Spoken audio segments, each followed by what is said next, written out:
నేనెప్పుడూ చూడని కళ్ళు నన్ను దేవుళ్ళ చూస్తున్నాయి. నేనెవర్నే? మా దేవుడు అమరేంద్ర బాహుబలి. రక్తాని వినువు.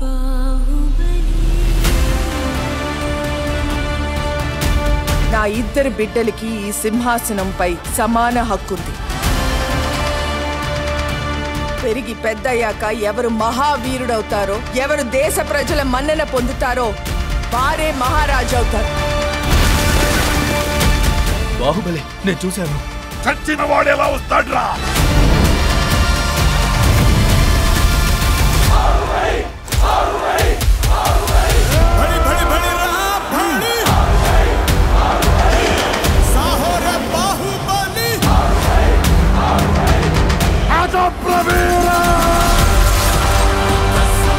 మన గుండె ధైర్యం కన్నా శత్రు బలగం పెద్దది అనుకోవడం మరణం.